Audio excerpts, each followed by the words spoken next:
Subscribe करें और bell दबाएं ताकि कोई खबर रह न जाए।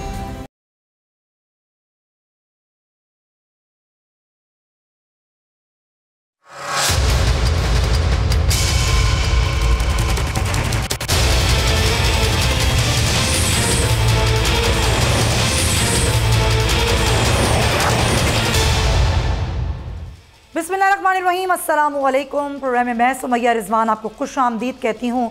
इससे पहले नाजरीन के मौजूदा मुल्की सियासी हालात पर अपने प्रोग्राम का आगाज़ करूँ, मैं आज खराज तहसीन पेश करना चाहती हूँ यौम आज़ादी से एक रोज़ कबल मुल्क व कौम पर निसार होने वाले अजीम सपूत 24 साल सिपाही मोहम्मद शुएब को, जिन्होंने बाजोड़ में दहशत गर्दों का मुकाबला करते हुए जाम शहादत नोश किया।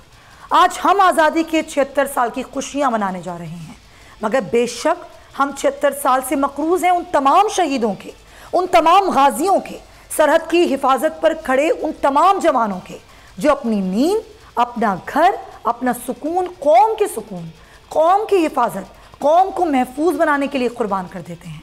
आज हम आज़ाद फ़ज़ा में सुकून का सांस लेते हैं तो ये इन्हीं तमाम शहीदों और कौम के सपूतों की लाजवाल कुर्बानियों का समन है।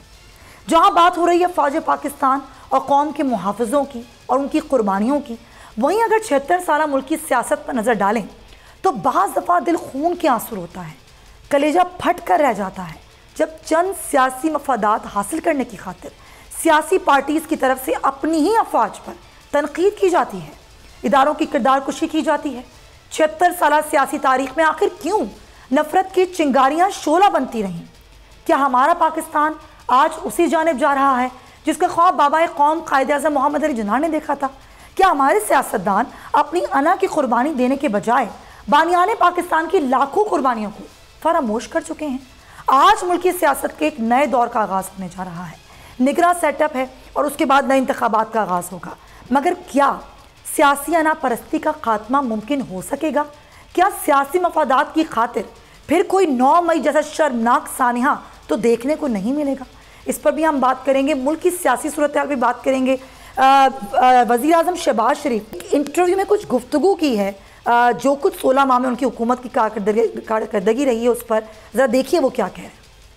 ये बात तो खैर वज़ीर आज़म शहबाज शरीफ साहब कई बार कह चुके हैं, असम्बली फ्लोर में अलविदाई खिताब में भी उन्होंने यही कहा कि मैंने अपने 38 साल सियासी करियर में ऐसा नहीं देखा। मगर मुझे लगता है आवाम ने भी इतनी महंगाई का दौर इससे पहले नहीं देखा, इतनी ख़राब सूरत हाल नहीं देखी। अब क्या होने वाला है, आगे की क्या सूरत हाल रहेगी?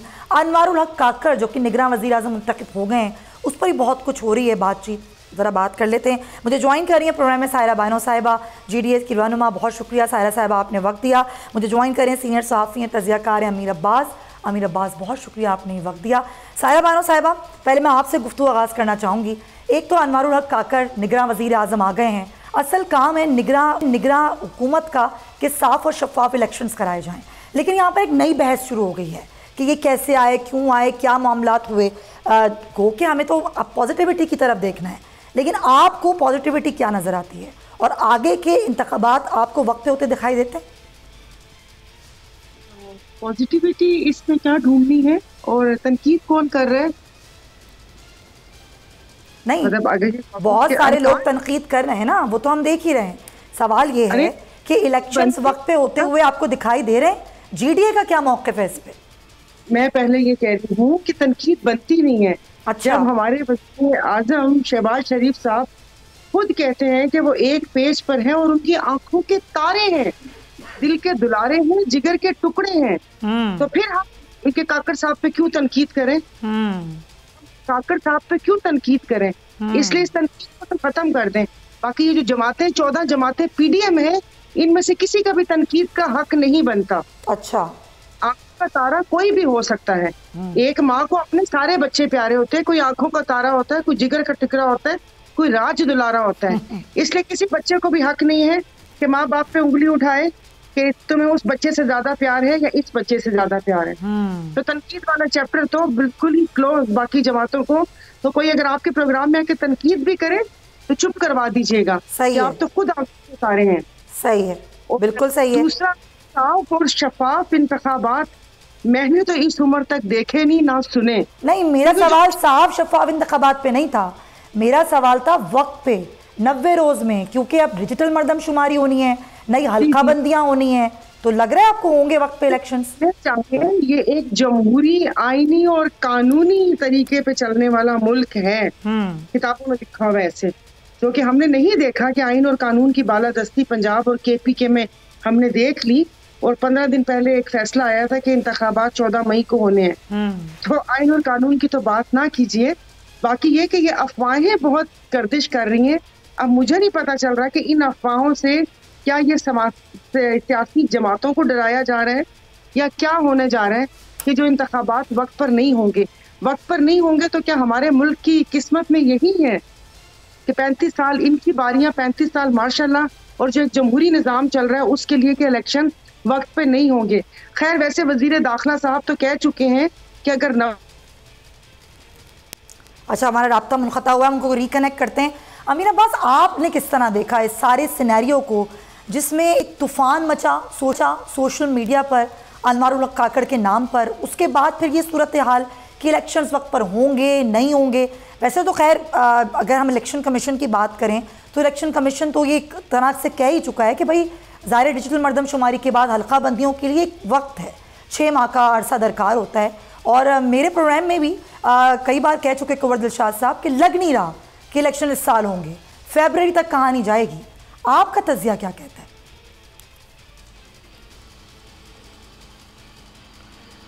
जी बहुत शुक्रिया सुमैया। अगर तो इलेक्शन कमीशन की नीयत ठीक हो और अगर इलेक्शन कमीशन इलेक्शन करवाने पर कमिटेड हो, इलेक्शन कमीशन की अगर नीयत वो है जो पंजाब और खैबर पख्तूनख्वा में थी, जहाँ इनमें लिखा हुआ था कि 90 दिन में इंतखाबात होंगे, जनवरी में असम्बलियाँ तहलील हुई, मई तक नई हुकूमतें बन जानी चाहिए थी। सुप्रीम कोर्ट का 2 दफ़ा रिटर्न ऑर्डर मौजूद है, 4 दफ़ा सुप्रीम कोर्ट ने डेडलाइन दी, लेकिन इलेक्शन कमीशन ने इंतखाबात नहीं करवाए, बल्कि हुकूमत, इलेक्शन कमीशन और सारे मुतल्लिका इदारे वो एक दूसरे के साथ पिंग पोंग खेलते रहे। और 6 महीने तक जमहूरियत दौर के अंदर, ये कभी नहीं हुआ, ये पाकिस्तान की तारीख में शायद पहली बार हो रहा है कि जमहूरी दौर में 6 महीने से ज़्यादा अरसे तक, तकरीबन 7 माह हो गए, 2 सूबे बगैर किसी मुंतखब हुकूमत और मुंतखब ऐवान के चलाए गए। हाँ, अगर ये होता ही इंटरिम सेटअप, या अगर परवेज़ मुशर्रफ का ज़माना, ज़ियाउल हक का ज़माना चले, वो तो 8, 10, 11 साल पर समझ में आता है। तो अगर तो इलेक्शन कमीशन की नीयत ये है तो फिर तो आप भूल जाएं कि वो हल्का बंदियों को 4 महीने में या 6 महीने में निपटाएंगे। हमारे यहाँ मसला यह है कि अगर आपने कोई काम नहीं करना होता, अगर रियासत में तय कर ले कि हमने कोई काम नहीं करना, तो उसके लिए उसके पास बहुत सारी हुज्जतें मौजूद होती हैं, और वो हुज्जत तमाम करने के चक्कर में पूरे के पूरे निज़ाम को ही तमाम कर देते हैं। अगर रियासत तय कर ले कि उसने ढटाई का मुजाहरा करना है, अगर ये इदारे जो इलेक्शन कमीशन या जो मुतल्लिका इदारे अगर वो तय कर लें कि हमने नहीं करना, तो फिर सुप्रीम कोर्ट का चीफ जस्टिस एड़ियां रगड़ता रहा, चश्मा नहीं फूट सका वहां से, फैसला नहीं दे सका सुप्रीम कोर्ट का चीफ जस्टिस। ये है पाकिस्तान का निज़ाम। तो आपको लगता है कि अगर वो रिपीट करवाना चाहेंगे तो 4 महीने में टेलीकास्ट होता हुआ लग रहा है आपको अमीन अब्बास? जी हाँ, यही रिपीट टेलीकास्ट लग रहा है, और उसकी एक वजह यह है कि सेनेटर अनवार काकड़ जो अभी निगरान वज़ीर आज़म बने हैं, अगरचे बहुत नेक शोहरत के हामिल सियासतदान है, जो हमारे यहाँ पॉलिटिकल लॉट है, और ख़ास तौर पे जिस तरह की रॉटन पॉलिटिकल लॉट पाकिस्तान में, माज़रत के साथ सायरा बानो साहिबा की कम्युनिटी पर तंज कर रहा हूँ, जो जिस किस्म का पॉलिटिकल मटेरियल पाकिस्तान में बन चुका हुआ है, उनमें से निस्बतन एक बेहतर शख्सियत है, मिजाजन धीमे मिजाज के हैं, गुफ्तगू शाइस्ता करते हैं, बदकलामी बदजुबानी नहीं करते हैं। अगर ऐसे शख्स को सामने लाया गया है तो इसका मतलब है कि इंटरिम गवर्नमेंट का फेस डेवलप करना है, क्योंकि निगरान prime minister chief executive of the country होगा ना, और वो लीड कर रहा होगा मुल्क को 4 महीने, 6 महीने, 1 साल जितने अरसे के लिए। तो एक ऐसे मुनासिब चेहरे वाले शख्स को लाने का मकसद ही है कि इस इंटरिम सेटअप को आगे बढ़ाया जा सकता है। तावक्त के जो भी प्लान है इस सिलसिले में, वो क्या प्लान हो सकता है, उसकी जुजियात क्या है, वो एक अलग बहस हो सकती है, लेकिन इंटरिम सेटअप आगे जा सकता है। अगर आपने सिर्फ 3 महीने में चट मंगनी पट बया निपटाना था काम जो निगरान हुकूमतों का होता है, तो फिर तो बेशुमार ऐसे लोग पड़े हुए थे ना। और जो नाम रखे गए, जैसे जस्टिस तसद्दुक हुसैन जिलानी साहब का नाम आया, सुप्रीम कोर्ट के चीफ जस्टिस, इंतहाई ऑनरेबल अरसा उनका गुजरा जस्टिस, इवन जलील अब्बास जिलानी, बड़ा मुनासिब और मोतबर नाम हमारी फॉरेन सर्विस का, इनमें से कोई नाम सामने नहीं आया। एक पॉलिटिकल फेस, उस पॉलिटिकल फेस की बहुत सारी डायमेंशंस हैं। बलूचिस्तान से उनका ताल्लुक है, उनके ताल्लुकात पाकिस्तान के मुक्तदरा के साथ है, वो हमेशा उनके दाएं तरफ खड़े रहे हैं मुक्तदरा के, और एक रीजनेबल फेस है, सेनेट का हिस्सा है 6 साल से। ये इस बात का ऐलान है कि ये सेटअप जल्दी जाने वाला नहीं है। ये नज़र आ रहा है। तो अमीर अब्बास जो बात कह रहे हैं सायरा बानो साहिबा, ये तो किसी भी पॉलिटिकल पार्टी के लिए फेवरेबल नहीं है कि इलेक्शंस जो हैं वो आगे बढ़ जाएं, ना हो 6 महीने 1 साल, और फिर इसमें आवाम का क्या कसूर है?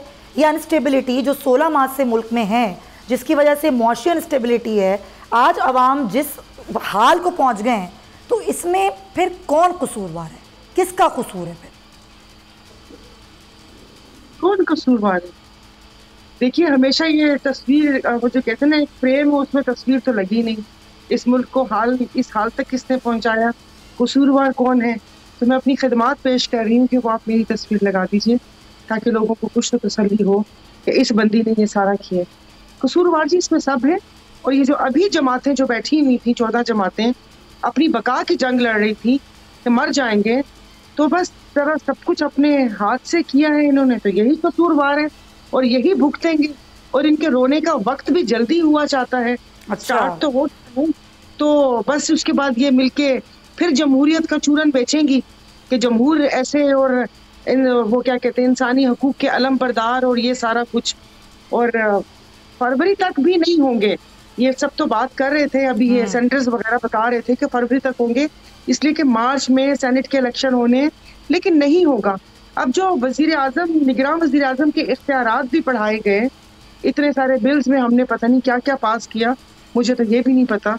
ये तो शायद वहाँ बैठे हुए किसी शख्स को नहीं पता, खुद खाना बासी साहब कह गए कि ये तो तौहीन हो गई है ऐवान की, ये क्या हो रहा है? तो वो मैं वही कह रही हूँ, मैंने पहले भी कहा है कि गुरु दक्षिणा में एकलव्य ने अपना अंगूठा दे दिया, अब वो तीर कमान नहीं चला सकेगा। तो बस देखें क्या होता है। वैसे ये बाकी लोग तो सब वापस अपने अपने मुल्कों को लौट रहे हैं, बाकी भुगतना आपने और मैंने ही है। और अभी तो सुना कि शायद 15 को पेट्रोल की प्राइसेस भी बढ़ रही हैं। जी हमारी रिफाइनरी से बिजली की कीमत तो जाते जाते बढ़ा के गए, और पेट्रोल प्राइसेस भी बढ़ा के गए, अभी और बढ़ रही हैं। तेल की दरामद है वो भी रोक दी गई कि हमारी रिफाइनरीज में वो इतनी क्या कैपेसिटी नहीं है, कैपेबिलिटी नहीं है। अच्छा, ये बताएं कि जीडीओ जो एमकेएम का इत्तेहाद हुआ है, ये बड़ा टफ टाइम देने का प्लान कर रहे हैं आप लोग पीपल्स पार्टी को सिंध में, तो ये कैसे टफ टाइम देने का प्लान हो रहा है? नहीं जी, कोई टफ टाइम, मतलब देखिए ऐसी खबरें बनी हैं कि टफ टाइम देंगे, लेकिन मेरा नहीं ख्याल कि कोई भी जमात मिलकर किसी को टफ टाइम दे सकती है, जो हालात मैंने देखे इन 5 साल में। तो इसलिए मैं कोई सियासी बयानबाजी भी नहीं करूंगी। अच्छा। और वो कहते हैं ना, मौला जट की तरह कोई बड़ा नहीं मारूंगी। अच्छा। बस क्या पता हम सारे बन जाए, हमारा क्या होगा, फिर ऐसे हो जाएगा, कुछ भी नहीं होगा। ये ऐसे अखबारों के सफे काले करने के लिए और आपके प्रोग्राम को कर लिया बस आप लोगों ने, कुछ भी नहीं होना है, ऐसे कर लिया बस। प्रोग्राम में आपको कोई अच्छा सा सब्जेक्ट देने के लिए कि उस पे हम थोड़ा बहसबाजी कर ले, बाकी होना कुछ नहीं है। होना कुछ नहीं है। चलें ठीक है, हसन तो साहब भी मेरे साथ कनेक्ट हो गए, पाकिस्तान पीपल, मैं जरा उनको भी शामिल गुफ्तगू कर लेते हैं। जी हसन साहब, क्या होने जा रहा है? पहली बात तो ये कि जो इलेक्शंस हैं वो कब होंगे? अभी वो सवाल है कि निगरान सेटअप ने जो करवाना है वो होगा या नहीं होगा। ये टेक्निकली वाला जो मामला है, टेक्निकली मुमकिन नहीं है कि इलेक्शंस वक्त पे हों। अब पीपल्स पार्टी क्या सोच रही है? ये निगरान वज़ीर आज़म अनवारुल हक काकड़ साहब, इनको जब बनाया गया तो फिर पीपल्स पार्टी के जहन में पहली बात क्या आई? अच्छे निगरान वज़ीर आज़म है, अच्छा नाम सामने आया है। बहुत शुक्रिया जी। देखिए, निगरान सेटअप जो भी है आगे है, उनसे हमें अच्छे की और खैर की तवक्को रखनी चाहिए। ये तो कोई नहीं है कि पीपल्स पार्टी की कोई ऐसी ख्वाहिश थी।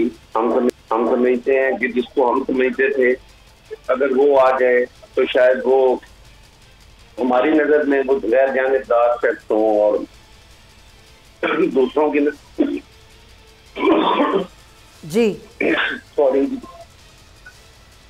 दूसरों की नजर में वो ना उनके मेयार के मुताबिक हो। तो इसलिए अब जो भी आ गया है, हम ये तवक्को करते हैं कि वो अपनी जिम्मेदारियां पूरी करेंगे। उनको जो मैंडेट है कि बर वक्त इलेक्शन हों और शफाफ इलेक्शन हों, उसको वो यकीनी बनाने की कोशिश करें, क्योंकि तारीख देख रही है उनको भी, दूसरों को भी, और तारीख तो कभी किसी को माफ नहीं करती। उनकी जो जिम्मेदारियां हैं उन्हें वो ऐसे तरीके से पूरी करनी चाहिए, और उनसे क्या तवक्कुआत हो सकती हैं। वो तो वो करेंगे और उनको करनी भी चाहिए, लेकिन इलेक्शंस कब नजर आ रहे हैं आपको? नजर आ रहे हैं इस साल? देखिए, पीपल्स पार्टी का तो डे फर्स्ट से ये है कि इलेक्शंस जो हैं वो आइन और कानून के मुताबिक मुकर्ररा मुद्दत में होने चाहिए। सही है। अगर किसी गवर्नमेंट ने कोई ऐसा काम अधूरा छोड़ा है तो वो उन पे जिम्मेदारी होनी चाहिए कि उन्होंने अगर हल्का बंदियां करनी थी तो पहले क्यों नहीं की, अगर मर्दमशुमारी करनी थी तो पहले क्यों नहीं की। सीसीआई का इजलास भी तो आप लोगों ने कुछ दिन पहले ही बुलाया, वहाँ पार्टीज ने बैठ के पहले कुछ नहीं कहा, उसके बाद फिर सबको एतराज़ हो गया। तो ये क्या जिम्मेदारी, ये बेहतर होगा कि जो पहले की हुकूमत थी सारी उस पर डाल दी जाए, कि 16 माह जो आपके इत्तेहाद ने हुकूमत की, आप लोगों की कोई जिम्मेदारी नहीं बनती? देखें, हमारी बिल्कुल जिम्मेदारी है, हम उनके इत्तेहादी थे, हम उनके साथ थे, उनके हर अच्छे बुरे के हम जिम्मेदार हैं। इसमें अगर पाकिस्तान पीपल्स पार्टी पे भी कोई जिम्मेदारियां आयद होती हैं तो वो भी जिम्मेदारी कबूल करने के लिए उन्हें भी तैयार रहना चाहिए और जिम्मेदार होना चाहिए। आप देखें, ये कोई अबूरी हुकूमत जो है, ये आम अबूरी हुकूमत या आम हालात में ऐसा नहीं होने जा रहा। इस वक्त मुल्क के साथ जो मौशी सूरत हाल है, जो लॉ एंड ऑर्डर के हवाले से जो चैलेंजेस हैं, जो जोग्राफियाई तौर पर हमें जो चैलेंजेस हैं, वो सारे भी इन्होंने देखने हैं। और इसलिए मैं नहीं चाहता, जैसे अभी मोहतरमा कह रही थी कि मैं तो बयानबाजी भी नहीं चाहती, हम भी नहीं चाहते। हम चाहते हैं कि स्मूथ जो ट्रांजैक्शन ऑफ पावर है वो होनी चाहिए और बर वक्त होनी चाहिए। अब इस पैच में अगर हम पड़े रहे तो मैं नहीं समझता कि वो हालात दुरुस्ती की तरफ हम जाने की कर रहे होंगे। ठीक है, अगर उन्हें मैंडेट मिला है तो वो उसको पूरा करे, उसकी जिम्मेदारियां पूरी करे। और ये जो मुआशी बदहाली है, इसकी जिम्मेदारी कौन कबूल करेगा? ये मेरे से पूछना, मैं समझता हूँ कि शायद हर रोज आप ये सवाल करती होंगी। सर, मैं तो सबसे कर रही हूँ सवाल। अगर हम सियासतदानों से सवाल नहीं करें तो आप बताइए फिर हम ये सवाल किससे करें? नहीं, मैं आपके सवालों से ना भाग रहा हूँ, वो आपका हक है और आप बड़ा अच्छा प्रोग्राम भी करते हैं, बड़ा अच्छे क्वेश्चन भी आपके होते हैं। कतई नहीं, आपके क्वेश्चन से इख्तलाफ नहीं है, लेकिन मैं उस जिम्मेदारी के हवाले से कह रहा हूँ कि जो जिम्मेदारान हैं वो आपको भी पता है कि कौन है। अब हम बार बार रोज अगर एक ही आदमी का नाम लेते रहे, एक ही गवर्नमेंट को हम कोसते रहे, तो वो मुनासिब नहीं है। उनकी तरह अगर मैं उन पे ही जिम्मेदारी डालता रहूं, बिल्कुल ये इस हुकूमत की भी जिम्मेदारी थी। इन्होंने ये जिम्मेदारी, ये चैलेंज खुद कबूल किया था। इनको हालात पता थे जब नो कॉन्फिडेंस हुआ है तो मुल्क के ये हालात है। इन्होंने बड़े मुश्किल फैसले किए, अनपॉपुलर फैसले किए, उससे पॉलिटिकल पार्टीज को हमारी को नुकसान पहुंचा, लेकिन मुल्क के वसीतर मफाद के लिए उस वक्त या पार्टी बचाना जरूरी थी या मुल्क बचाना जरूरी था। तो पीपल्स पार्टी और PMLN ने और बाकी दीगर इत्तेहादियों ने ये फैसला किया कि हम मुल्क बचाते हैं, पॉलिटिकल पार्टी तो बनती रहती हैं। आज अगर उसकी जिम्मेदारी आप हमारी हुकूमत पर भी डालें तो मैं नहीं समझता कि वो ज्यादती होगी। आप बिल्कुल बजा कह रहे हैं, सारी कौम ये बात कह रही है। हमने वो कुछ नहीं कर पाए जो हमारे अंदाजे थे कि हम उसको दुरुस्त कर लेंगे, नहीं हो पाए, लेकिन उसमें नेक नीति में कोई शक नहीं है, पूरी नेक नीति के साथ काम किया। ठीक है, चलें, ठीक है, आप ये कह रहे हैं आपकी नेक नियति थी, बल्कि पूरे हुकूमत की इत्तेहाद की थी। इस पर हम बात करेंगे अमीर अब्बास से और साहिरा बानो साहिबा से, उनका मौक़िफ़ लेंगे इस ब्रेक के बाद।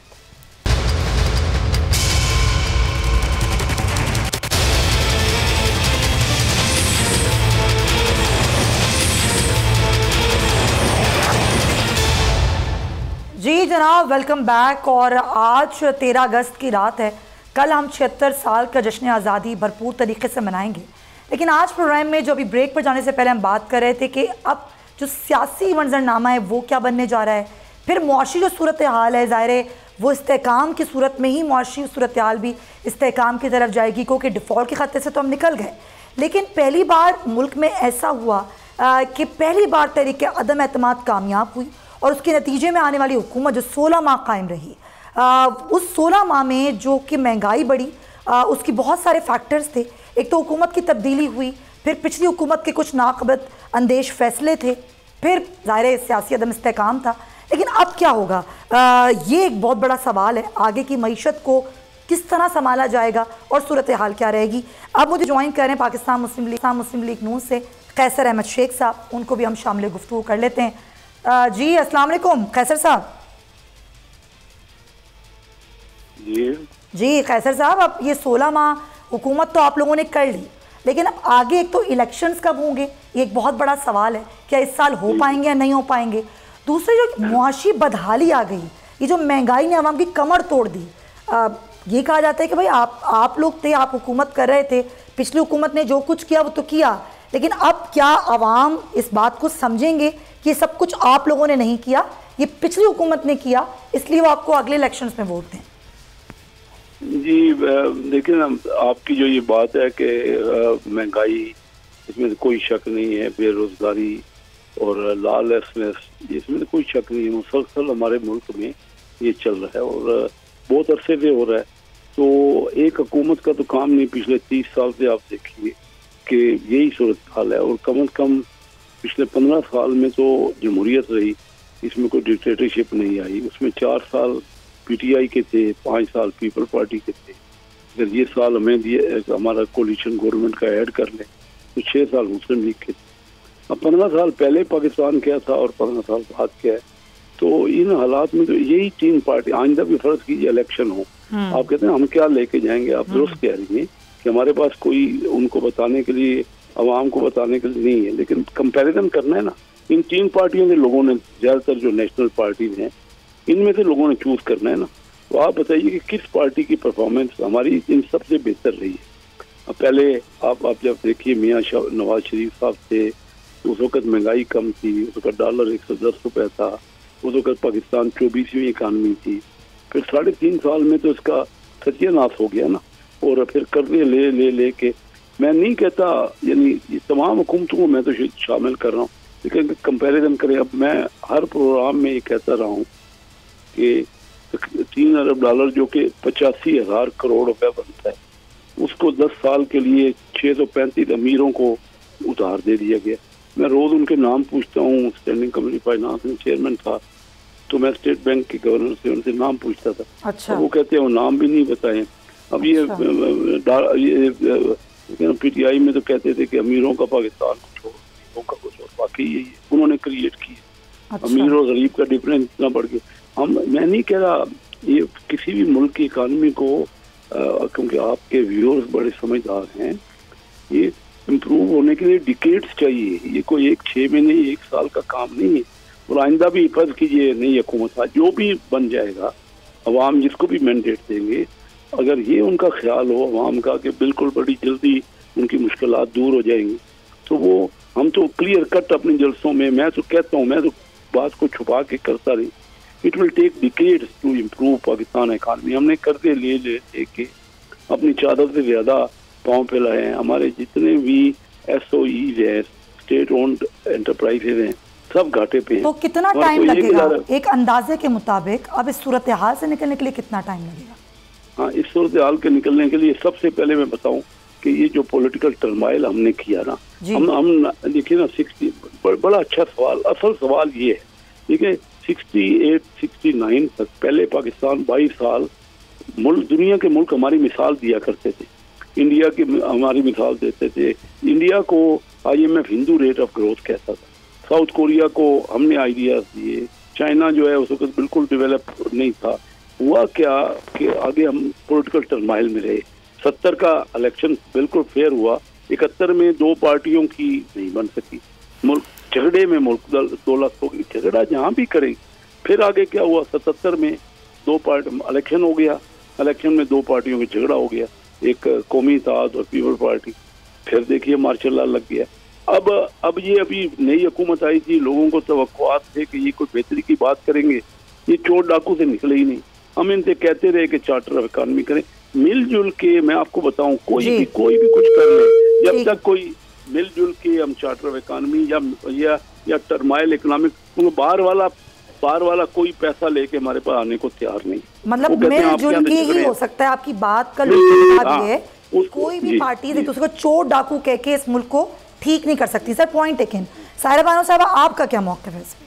अगर कोई भी कह दे ना कि ये मौशी पॉलिसी ऐसे हो जाएगा, वैसे हो जाएगा, यूं हो जाएगा, वो हो जाएगा, मैं आपको आपके प्रोग्राम में मैं आपको बता रही हूँ कि ऐसा कुछ भी नहीं होगा। अच्छा, जो हम लोगों की एक बकेट होती है ना, बाल्टी, अगर बाल्टी में सुराख हो तो आप जितना मर्जी ऊपर से भले 24 घंटे टूटी खुली रखें, वो बाल्टी कभी भी नहीं भरेगी। तो वो जो हम लोगों के वो जो कहते हैं ना, वो जो लीकेज इतने ज्यादा है कि वो नहीं हो सकता। लीकेज फिल नहीं कर सकते आप लोग मिलके? वो नहीं हो। देखिए, पूरा निजाम बदलना पड़ेगा हमें, पूरा वो बदलना पड़ेगा, सारा निजाम बदलना पड़ेगा। आप बदल देना निजाम, किस बात की देर है? बदलें, मिलके बदल दें। सुने, मिलके कैसे बदल दें? मेरी तो ख्वाहिश है कि बदल दूं इस निजाम को। मेरी तो ख्वाहिश है कि ये मैडम, आपकी अकेली ख्वाहिश से कुछ भी नहीं होगा। आप सही कह रही हैं, आपकी बात बड़ी गहरी भी है। 7 अरब का गर्दिशी कर्जा, और ये जो सिर्फ पावर की सेक्टर की मद में है, जो 14 रुपए बिजली का यूनिट बढ़ा और अभी और बढ़ेगा। कि हम जो एक लाइट और पंखा या कोई एसी कोई गरीब बंदा लगा लेता था, वो भी नहीं लगा सकेगा। नहीं, तो सवाल ही पैदा नहीं होता। सब हुकूमतों ने बातें की, मैं पिछली हुकूमत की भी मैं बात कर रही हूँ, लेकिन कोई फ्री के यूनिट्स खत्म नहीं कर सका। इन अशराफियों के जो अरबों रुपए के फ्री के यूनिट्स हैं, वो खत्म नहीं कर सका। मैं पावर कमेटी की मेंबर थी, मैं तो ये पूछती रही थी कि कौन कौन सी ऐसी सरकारी इमारतें जो बिजली का बिल नहीं देती, वो मुझे नहीं पता चल सका। यही तो अफसोस की बात है मैडम कि IMF ये नहीं कहता कि अब आवाम के ऊपर टैक्सेस का बोझ डालें, बिजली के बिल बढ़ा दें। वो लाइन लॉसेस खत्म करने को कहते हैं, जो हम खत्म ही नहीं कर पाते। जो इतने सारे आप लोगों ने दौरे किए और ये सारा कुछ किया, मराद बढ़ाई, जो आप 5-5 लाख 10-10 लाख रुपए पेंशन देते हैं, जो मोनेटाइजेशन है, जो सरकारी गाड़ियां हैं, जो पेट्रोल है, वो खत्म करें। एक आम बंदे उस पर बोझ डाला जाएगा। ये मैं पूछती हूँ, ये किसी हुकूमत ने नहीं किया, ना ही मुझे लगता है कभी कर सकती है। Point taken. अमीर अब्बास, अब सवाल और बात यहाँ तक आ गई है कि इस निज़ाम को बदलना है, ये निज़ाम पूरा बदलना पड़ेगा। ये कौन बदलेगा, कैसे बदलेगा, क्या ये मुमकिन नजर आता है? ये भी मैं जरा पूछ लूं आपसे।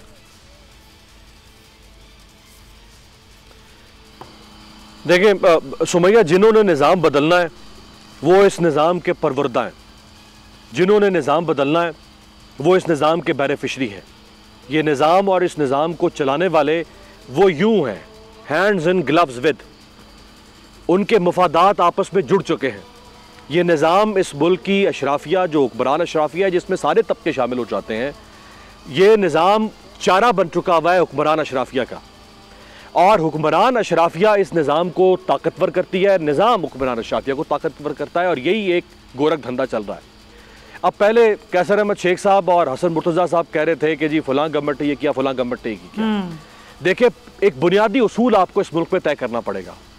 ये जो हम लोगों के साथ माजरत के साथ बददियानती कर रहे हैं, हमें इसको रोकना, ख़त्म करना पड़ेगा। अगर इमरान खान आए और वो आए बड़े बड़े दावे करके कि जी मैं मुल्क को ये कर दूंगा, वो कर दूंगा, और वो आकर अगर हमें सुनाना शुरू कर दे कि नवाज शरीफ ने सत्यानाश कर दिया, जरदारी ने सत्यानाश कर दिया, तो फिर हमें उसका आर्गूमेंट भी बाय करना पड़ेगा। अगर नवाज शरीफ आए 2013 में और वो कहे कि 2008 में पीपल्स पार्टी सत्यानाश कर गई थी, मुशर्रफ सत्यानाश कर गया था, तो फिर हमें उनका आर्गूमेंट भी बाय करना पड़ेगा। पीपल्स पार्टी आती है, वो कहती है नवाज शरीफ सत्यानाश कर गया, मुशर्रफ सत्यानाश कर गया। ये आर्गूमेंट लॉजिकल आर्गूमेंट नहीं है। अगर इमरान खान ने बिछाई थी माइंस और वो उन माइंस को बिछा के उनके ऊपर खड़ा हुआ था, माइंस फटती तो इमरान खान फटता, फटने देते ना आप इमरान खान को। सही बात। इन्होंने कहा कि नहीं भाई, तुम्हें तो नहीं फटने देंगे हम, हमें तुम्हारी जिंदगी बड़ी अजीज है। इन्होंने कहा तुम अपना पाँव उठा के साइड पे रखो, हम अपना पाँव रखेंगे इन माइंस के ऊपर, हम फटेंगे। आपने पंगा लिया, आके उसको निकाला, निकाल के 2-4 महीने की बात होती, हम आपको एग्जाम्पशन दे देते, हम सवाल ही ना करते कि भाई मुल्क का कैसा भी था ठीक है। 1.5 साल आपकी हुक्मरानी थी और सारी तजर्बाकार हुकूमतें, और माशाल्लाह इतनी कंसेंसस, इतनी यूनानिमस हुकूमत थी जिसकी मिसाल नहीं मिलती तारीख में, कि 13 जमातों का इत्तेहाद था, जिसमें पीपल्स पार्टी तजर्बाकार हुकूमत, नून लीग तजर्बाकार हुकूमत, अख्तर मेंगल खुद चीफ मिनिस्टर है, तजर्बाकार हुकूमत, MQM बार-बार इख्तियार में रही, तजर्बाकार, अवामी नेशनल पार्टी बार-बार इख्तियार में, तजर्बाकार, मौलाना बार-बार इख्तियार में। इतनी तजर्बाकार हुकूमत जिस कौम को मैसर हो, और वो 1.5 महीने के बाद, साल के बाद वो हुकूमत ये कहे कि नहीं फला कसूरवार था। भाई वो तो था कसूरवार ना, उससे तो सवाल तब करते जब 5 महीने साल आप मुकम्मल होने देते। बिल्कुल। आपने कहा नहीं, तुम तो बड़े निखट्टू हो, बड़े निकम्मे हो, बड़े नालायक हो, तुम तो नहीं चला सकते, हम चला सकते। क्या कहा था शहबाज शरीफ ने कि 6 महीने में मैं मुल्क को ठीक कर दूंगा, 6, और मैं कपड़े बेच के भी मुझे कौम को सहूलियात देनी पड़ी, मैं दूंगा। और फिर आखिर में वही कह के गया अमीर अब्बास, बड़ा नालायक निकम्मा आदमी था। 38 साल की जिंदगी में, 272 सियासी जिंदगी में मैंने इतना मुश्किल टाइम नहीं देखा। फिर एंड में वजीर आजम ये कह के चले गए। आप बिल्कुल दुरुस्त कह रहे हैं, मेरे पास वक्त की कमी है, सॉरी मैं आपकी बात को यहाँ समेटूंगी, आप ही की बात को मैं आगे बढ़ाती हूँ। इसका मतलब है हाँ ये, जी जी जी जी जी जी कंप्लीट कर लें। जी देखिए, इसका मतलब है वो एतराफ तो कर रहे हैं ना कि वो इंतजाम में 38 साल से हैं। हाँ वो 1985 से लेके वो और उनके भाई 1981 से लेके इस निजाम का हिस्सा है। हाँ। तो इस निजाम की सारी बुराइयों का बोझ उनके कदों पर भी तो है ना। वो बिल्कुल भी तो, है, बिल्कुल है, बिल्कुल है सर साहब, ये जो पिछले 40 साल के अंदर बिल्कुल आप सही कह रहे हैं, ऐसा नहीं हो सकता, तो मैं भी जिम्मेदार हूँ। बिल्कुल एग्जैक्टली ऐसा नहीं हो सकता। अपनी जान छुड़ा के कह दें कि हम जिम्मेदार नहीं हैं। हसन मुर्तज़ा साहब, जो बिलावल भुट्टो साहब ने बात की कि वो 30 साल तर्ज सियासत, हमें उससे आगे निकलना होगा। तुम चोर हो, तुम डाकू हो, तुमने बुरा किया, हमने नहीं किया। हम क्या, हम यही देखते रहेंगे, हमारे बच्चे भी यही देखते रहेंगे और हम यही सुनते रहेंगे सबके मुंह से। पाकिस्तान पीपल्स पार्टी कभी किसी पे इल्जाम नहीं लगाती। हम तो ये समझते हैं कि पाकिस्तान पीपल्स पार्टी जिम्मेदार है, क्योंकि पाकिस्तान पीपल्स पार्टी एक अवामी पार्टी होने का दावा करती है और है भी। अगर पाकिस्तान पीपल्स पार्टी अवामी मसाइल हल नहीं कर सकती, अवाम को रिलीफ नहीं दे सकती, तो वो जवाबदेह है। बाकी जो है वो हम तो समझते ही नहीं कि वो अवाम के जरिए आते रहे। अभी अमीर अब्बास जैसे कह रहे थे, वो बिल्कुल उनकी पार्शली बात दुरुस्त भी है, और वो कुछ हमने माइंड पे पाँव नहीं रखा उसका उठा के, ना हमें उसकी जिंदगी अजीज थी, हमें इस मुल्क की जिंदगी अजीज थी। इस मुल्क के लिए हमने कुर्बानियां दी हैं, हमने इस मुल्क के लिए बड़ी तकलीफें बर्दाश्त की हैं, हमने उसका पाँव नहीं उठाया। इस मुल्क को बचाने के लिए हमने वो सारा कुछ किया। जो कुछ वो कर रहा था वो मुल्क को नाकाबिले तलाफी नुकसान होना था, जिसके लिए कोशिश की गई, और इसका इदराक आप लोगों का हो गया था और आप लोगों ने मुल्क बचा लिया। चलें ये सवाल मैं आगे नहीं छोड़ती हूँ। हसन साहब, मेरे पास वक्त की बहुत शदीद किल्लत है। आप कह रहे हैं अपने मुल्क बचा लिया ना? नहीं, यकीनन बचाया। इस मुल्क को इसने दिवालिया हो जाना था, ये इस हुकूमत की वजह से ही बचा है। इस हुकूमत की आप चले, हाँ, इस हुकूमत की वजह से बचाए। सायरा बानो साहिबा, चंद सेकंड्स है मेरे पास। मसनूआत की कीमतें बढ़ाएंगे, आप वापस आके उस मुआहदे से मुनर्रिफ होते हैं और उस मुआहदे को तोड़कर ठीक है आप पेट्रोलियम मसनूआत की कीमतें कम करते हैं। कौन सा मालियाती सब्सिडी देके उन्होंने ये किया? जी सायरा बानो साहिबा, चंद सेकंड्स हैं।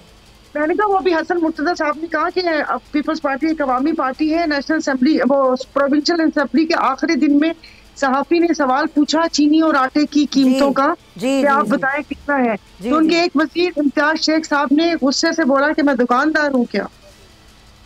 बाकी सबके जवाबात थे, लेकिन शेख साहब ने बोला मैं दुकानदार हूँ क्या। पार्टी ये जवाब कभी भी नहीं दे सकती, हम तो उसके जिम्मेदार हैं।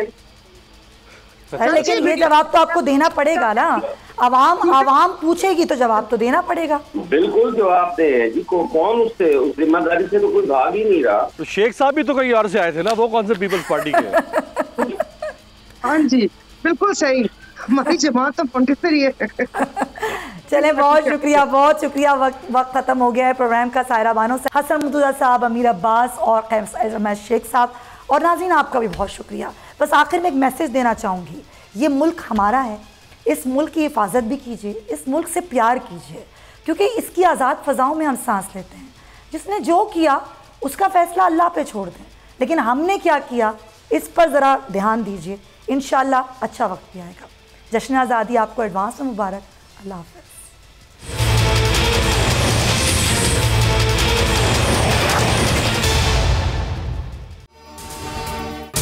अगर ये वीडियो आपको पसंद आई है तो इस चैनल को सब्सक्राइब करें और बेल आइकन को क्लिक करें। तारीख का अमीर,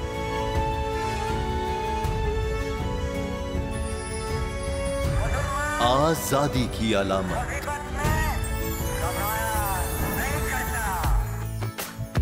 हुस्न का आईनादार, फिक्रो नजरिए की अक्कास, सरफराजी का गवाह, यानी हम सबका निगहबान पाकिस्तान।